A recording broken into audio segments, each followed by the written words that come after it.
여러분 안녕하십니까. 오늘 9시 뉴스는 양승태 전 대법원장의 검찰 소환 소식으로 시작합니다.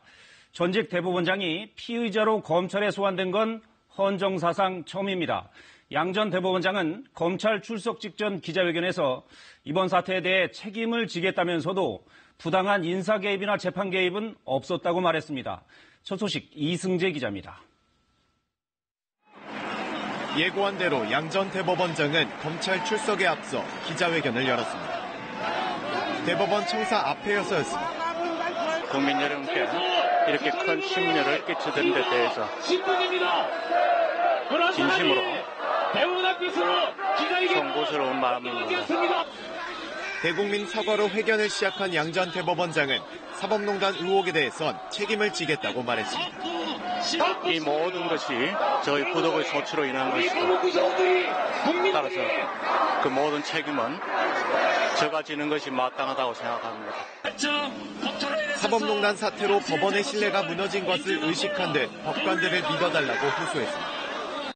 절대 다수의 법관들은 국민 여러분에게 헌신하는 마음으로 법관으로서의 사명감을 가지고 성실하게 공개하고 있음을 보고 살펴주시기 바랍니다.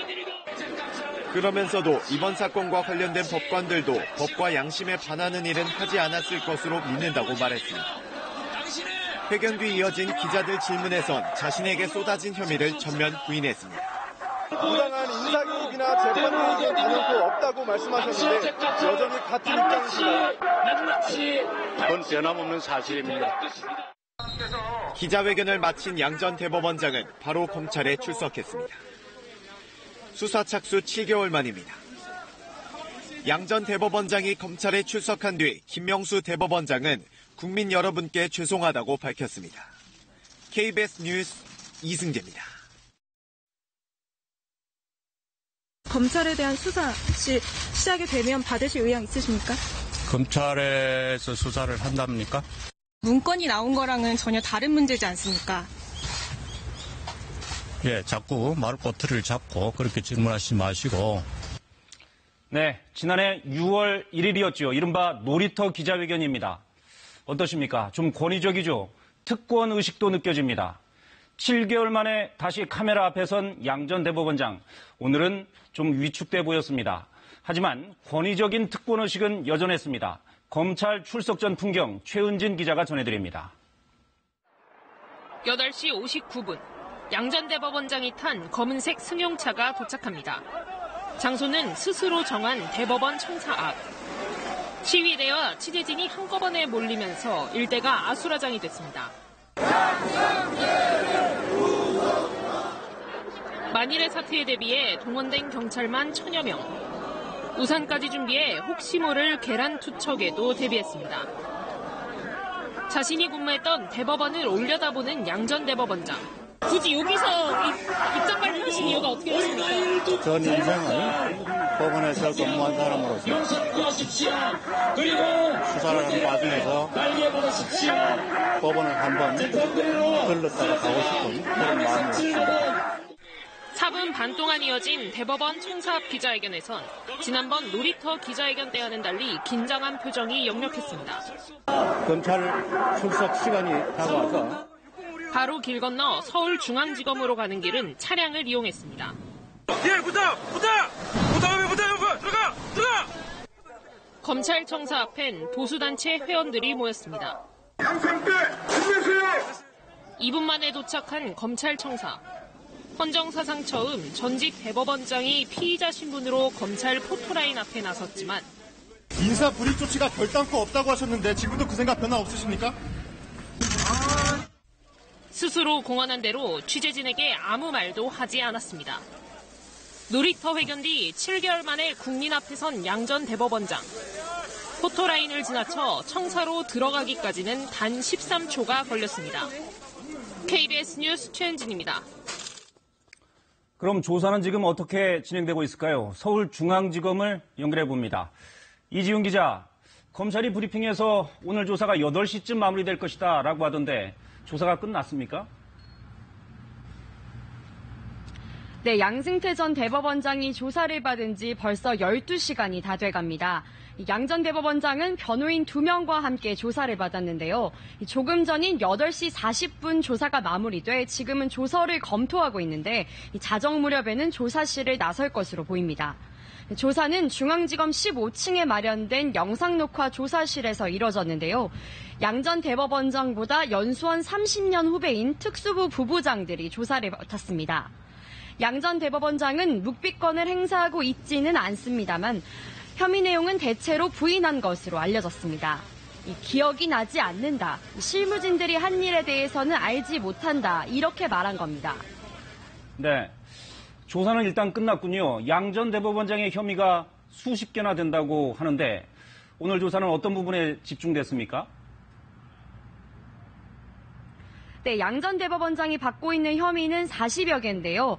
가장 먼저 일제 강제징용 소송에 직접 개입했다는 의혹에 조사가 집중됐습니다. 강제징용 피해자들이 전범기업을 상대로 낸 민사소송에서 대법원이 전범기업의 손을 들어주도록 개입했다는 겁니다.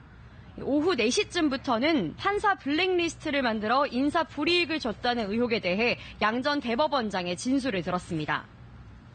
네, 검찰이 그동안 혐의 입증에 자신감을 보여왔는데 그만한 이유가 있을 테고 양 전 원장도 나름대로 방어 전략을 갖고 있겠죠? 네, 검찰이 가장 강조했던 건 사법농단 사건은 법관 개인의 일탈이 아니라 상하 명령에 따른 조직 범죄라는 겁니다. 즉 실무자들이 알아서 과잉 충성한 게 아니라 당연히 윗선의 지시와 보고를 전제로 저지른 일이라는 겁니다. 그러니까 최종 의사결정권자였던 양승태 전 대법원장에게 가장 큰 책임을 물어야 한다. 이게 검찰의 논리입니다. 실제로도 법원행정처 심의관들에게 직접 지시를 하고 보고를 받았다는 진술과 물증을 상당 부분 확보한 것으로 알려져 있습니다. 한편 양 전 대법원장은 정당한 사법행정권 행사였다 이렇게 주장하고 있는데요. 직권남용죄가 성립하려면 불법을 저지르려는 의도가 있었음을 입증해야 하는데 그런 의도가 없었다는 겁니다. 검찰은 양 전 대법원장을 몇 차례 더 비공개 소환한 뒤 구속영장을 청구할 방침입니다. 지금까지 서울중앙지검에서 KBS 뉴스 이지윤입니다. 조금 이른 이야기일 수도 있겠습니다만 검찰이 양 전 대법원장에 대해 구속영장을 청구한다면 과연 법원은 영장을 발부할까요? 사실 시민들의 관심은 검찰 조사보다는 여기에 더 쏠려 있는 것 같습니다. 그동안 법관들에 대한 영장이 줄줄이 기각됐기 때문인데요. 오늘 양 전 대법원장 발언을 보면 이를 의식한 듯한 조금 미묘한 대목도 들어 있습니다. 정성호 기자가 분석했습니다. 구속영장 발부율 25%. 사법농단 사건 수사에서 검찰이 받아든 성적표입니다. 4건 영장 청구에 임종원 전 법원행정처 차장 단 1명에 대해서만 발부됐습니다.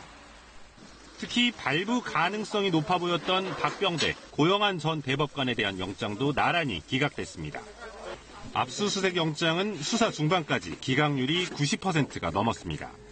지난해 6월 시작된 검찰 수사가 먼 길을 돌아온 것도 이 때문입니다. 양승태 전 대법원장에 대한 구속영장이 청구됐을 때 역시 발부 여부를 점치기 어렵습니다.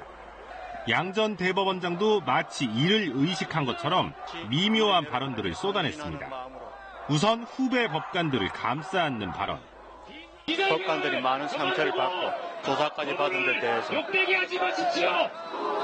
참으로 참담한 마음입니다. 법관이란 단어만 5번이나 썼습니다. 국민은 3번 언급했습니다. 또 편견, 선입견이란 단어를 되풀이해 사용한 것도 의미심장합니다. 편견이나 선입견 없는 공정한 시각에서 이 사건이 소명되기를 바랄 뿐입니다. 결국 자신의 행위가 도의적 책임은 물을 수 있어도 죄는 되지 않는다는 논리로 방어막을 편 겁니다. 대법원 앞 기자회견은 한때 사법부 수장이었던 존재감을 과시했다는 평가입니다. 예정된 수순인 검찰의 구속영장 청구. 전 사법부 수장이 던진 메시지에 서울중앙지법 영장전담재판부가 향후 어떤 판단을 할지 벌써부터 관심이 모아집니다. KBS 뉴스 정성호입니다.